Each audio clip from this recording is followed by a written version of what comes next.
opening the Book of Mysteries. Hello and welcome back to your favourite mystery channel, Bleak Archives. Imagine one day you found a book so dangerous that merely reading its pages could drive you insane. A grimoire so powerful that it contains secrets about ancient gods who existed before humanity, waiting to reclaim our world. Now imagine that book is sitting in a library somewhere, waiting for someone foolish enough to open it. This is the legend of the Necronomicon, and honestly, the story behind this infamous tome is way more twisted than you might think. So here's the thing about the Necronomicon that'll probably blow your mind. This book has haunted our collective nightmares for almost a century now, showing up in horror movies, video games, and countless books. People have searched for it desperately, libraries have received requests for it, and some folks genuinely believe it exists. But here's where things get really interesting. The Necronomicon was completely made up by a horror writer named H.P. Lovecraft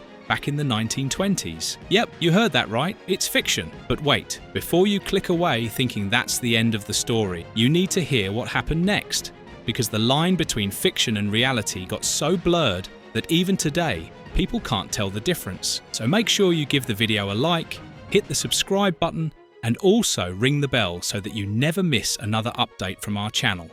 So, without any further ado, let's get right into the video.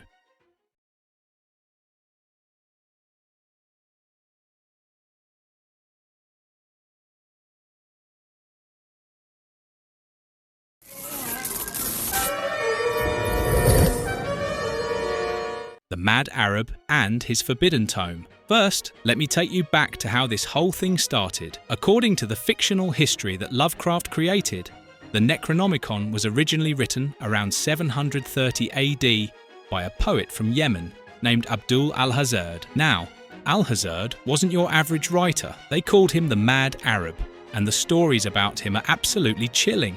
Supposedly, he spent years travelling through the most forbidden places on Earth. We're talking about the ruins of ancient Babylon, the underground secrets beneath Memphis, and 10 years alone in the empty quarter of Arabia, a desert so desolate that legends said it was inhabited by evil spirits and monsters of death.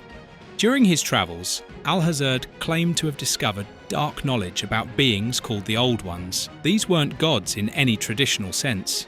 They were ancient cosmic entities that existed before humanity, and according to the law, they once ruled Earth. The book he wrote to document all this forbidden knowledge was originally called Al-Azif. Lovecraft said this Arabic term referred to the nocturnal sounds made by insects, which the Arabs believed to be the howling of demons. Just imagine that. You're alone in the desert at night, and you hear this weird buzzing and chittering sound, and you're told that's literally demons whispering to you. The really creepy part is how al-Hazard supposedly died. According to Lovecraft's history, in 738 AD, al-Hazard was seized by an invisible monster in broad daylight and devoured horribly in front of a large crowd of terrified witnesses. That's one heck of a way to go, right? It's like the universe itself decided that he knew too much and had to be silenced in the most dramatic way possible. From Al-Azif to Necronomicon. Now here's where the story gets even more layered. The original Al-Azif was supposedly translated from Arabic into Greek around 950 AD by a scholar named Theodorus Philetus of Constantinople.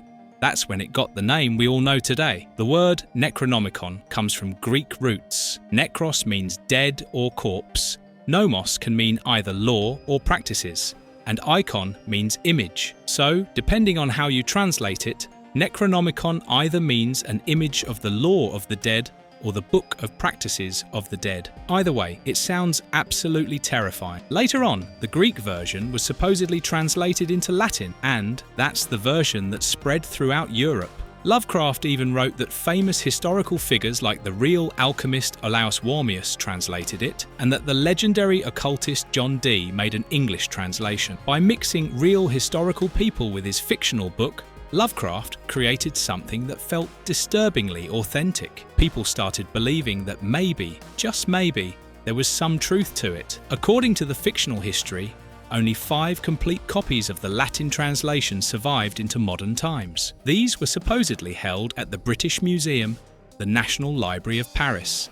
the Widener Library at Harvard University, the University of Buenos Aires, and the fictional Miskatonic University in Lovecraft's imaginary town of Arkham, Massachusetts. Lovecraft even claimed that the book was banned by the Pope in the 1200s. The brilliance of this backstory is that it sounds exactly like something that could have happened to a real forbidden text.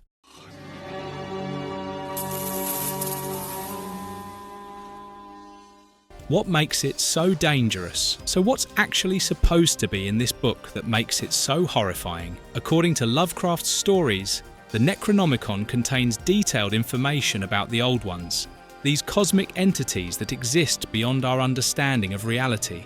We're talking about creatures like Cthulhu, a gigantic entity sleeping beneath the ocean in the sunken city of R'lyeh, waiting to wake up and drive humanity insane. There's Yog-Sothoth, a being that exists outside of space and time, and Nyarlathotep, a crawling chaos that takes pleasure in tormenting humans. The book supposedly contains rituals and incantations for summoning these entities, instructions for opening gateways between dimensions, and knowledge about the true nature of reality that the human mind simply isn't equipped to handle. The core idea is that learning what's actually out there in the universe, understanding our true insignificance in the cosmic scheme of things, would shatter your sanity completely. It's not just about scary monsters. It's about confronting the terrible truth that we're utterly meaningless in an indifferent universe, populated by entities so powerful and alien that we're like insects to them. Lovecraft admits the truth. I know we have already talked quite a bit about the lore and mysteries, but trust me, when I say this, here's something that makes this whole thing even more fascinating. Lovecraft himself repeatedly told people that the Necronomicon was completely fictional. He admitted it openly in his letters to friends and fans. He wrote that the name came to him in a dream, and he just thought it sounded cool and spooky. He even felt guilty when he heard about people wasting their time searching for the book in libraries. In one letter, he wrote about possibly creating some fake excerpts from the book just for fun, but said he was opposed to serious hoaxes because they would confuse genuine students of folklore. But here's the problem. Lovecraft was part of a literary circle where writers would reference each other's creations in their own stories. His friends and fellow writers started mentioning the Necronomicon in their works, adding to its legend August Derleth, Clark Ashton Smith, and Robert Bloch. They all helped build up this shared fictional universe. Every time another writer mentioned the book, it gained more credibility. It was like this massive collaborative world-building project that nobody intended to fool anyone, but it ended up doing exactly that.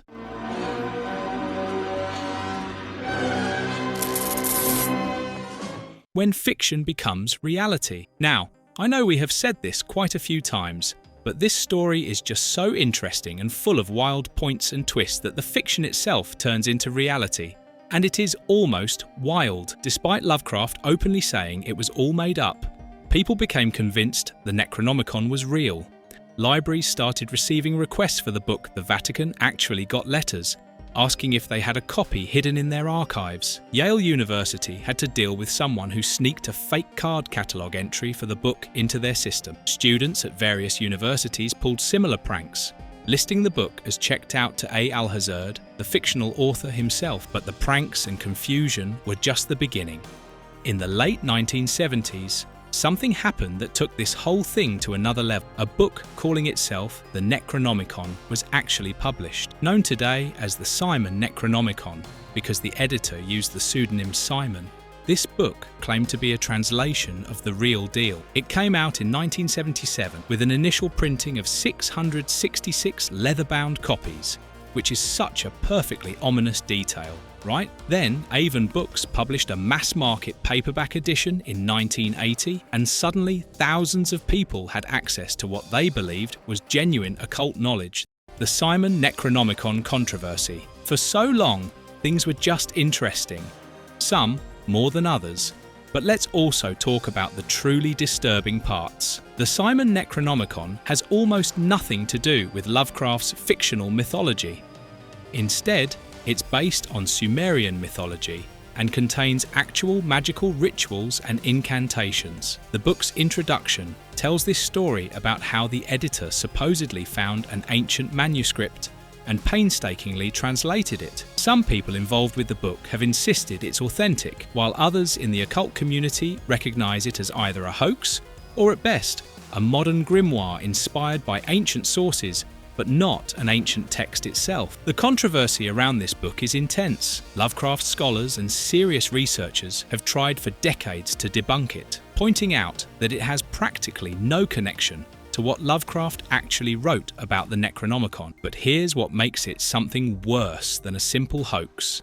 People actually use it. There are occult practitioners who perform the rituals in the Simon Necronomicon, and some of them claim to get results. Whether those results are psychological, supernatural, or completely imagined is up for debate, but the fact remains that a fictional book has inspired real magical practices. Some critics have even argued that by trying to debunk the Simon Necronomicon so strongly, skeptics have accidentally given it more power. They've made it sound dangerous and mysterious, which only adds to its appeal. There are warnings that practicing the rituals can lead to demonic possession or madness, which sounds exactly like the kind of thing that would make certain people want to try it even more. It's a strange paradox where the attempts to expose the hoax only feed the legend. More versions keep appearing. The Simon Necronomicon wasn't the only one either. Multiple authors have published their own versions. Donald Tyson released Necronomicon: The Wanderings of Alhazard in 2004, which is actually a pretty well-crafted work of fiction that stays true to Lovecraft's mythology. There are versions by other authors that take different approaches, some acknowledging their fiction, others being more ambiguous. The market for Necronomicons has become a legitimate cottage industry. Then you've got the situation where secret societies and occult groups have claimed to possess the real Necronomicon. Some of these groups genuinely believe in the book's power, while others are clearly using it as a marketing tool or a way to add mystique to their organizations. The line between sincere belief and deliberate deception is often impossible to determine. Pop culture takes over. Meanwhile, the Necronomicon has become a staple of pop culture. Sam Raimi's Evil Dead franchise features the Necronomicon Ex Mortis, which translates to Book of the Dead, and while it's inspired by Lovecraft, it's presented as a Sumerian text bound in human flesh and written in blood. That version of the book can summon demons and deadites, and it looks absolutely terrifying with a face embedded in its cover. The Evil Dead Necronomicon has become so iconic that for many people, that's their primary reference point, not Lovecraft's original concept. The book shows up in video games like Bloodborne, which is heavily influenced by Lovecraftian themes, and Call of Cthulhu: Dark Corners of the Earth, which directly references it. It appears in comic books, including Batman stories that reimagine Gotham through a Lovecraftian lens. There are references in TV shows, metal band lyrics, and countless other horror works. Each reference adds another layer to the legend, making it harder for people to separate fact from fiction. The deeper question: so where does that leave us? Is the Necronomicon a truth, a hoax, or something worse? Well, it's definitely not a truth in the sense of being an ancient grimoire written by a mad Arab in the 8th century. That's fiction, and we have the proof straight from Lovecraft's own admission. But calling it simply a hoax doesn't quite capture what's happened either. A hoax implies deception for deception's sake, but Lovecraft was upfront about creating it for his stories. What the Necronomicon has become is something else entirely. It's become what you might call a modern myth, a fictional creation that has taken on a life of its own in our collective consciousness. It's inspired by real books, real rituals, real beliefs, and real fear. There are people out there who genuinely practice magic using grimoires inspired by or claiming to be the Necronomicon. There are individuals who believe that Lovecraft knew more than he let on, that maybe he encountered real occult knowledge and disguised it as fiction to protect himself. This phenomenon reveals something fascinating about human psychology. We're drawn to forbidden knowledge, to the idea that there are secrets out there that could give us power or understanding beyond normal human experience. The Necronomicon taps into that desire perfectly. It represents ultimate knowledge at the cost of sanity, power at the cost of your humanity. That's a compelling concept that resonates with something deep in our psyche. So here's my take. The original Necronomicon that Lovecraft wrote about, pure fiction, no question. The various published versions claiming to be the real thing, hoaxes or modern creations, depending on how charitable you want to be about the author's intentions. But the cultural phenomenon of the Necronomicon, the way it's influenced occultism, horror, and our collective imagination, that's something worse than either truth or hoax. It's become a kind of living myth, a fictional concept that has manifested real-world effects. Maybe that's what makes it truly unsettling. A made-up book has convinced people it's real, inspired actual magical practices, and influenced countless creators. In a weird way, by creating something that has had such a profound impact on reality. Hasn't Lovecraft, in some sense, made the Necronomicon real? Not as an ancient text of forbidden knowledge, but as a force that shapes how we think about horror, the occult, and the unknown. The Necronomicon exists in that strange space between fiction and reality, between what's made up and what people believe, between harmless entertainment and something that genuinely affects how people see the world. And honestly, that might be more terrifying than if it had been real all along, because it means that stories have power, that fiction can become functionally real if enough people believe in it or are influenced by it. So the next time you see a reference to the Necronomicon in a movie, game, or book, remember that you're looking at one of the most successful fictional creations in horror history, a book that doesn't exist but somehow does, a hoax that became truth in the minds of believers, and a cultural phenomenon that proves sometimes the most dangerous ideas are the ones we create ourselves. That's the real horror of the Necronomicon, not what's supposedly written in its pages,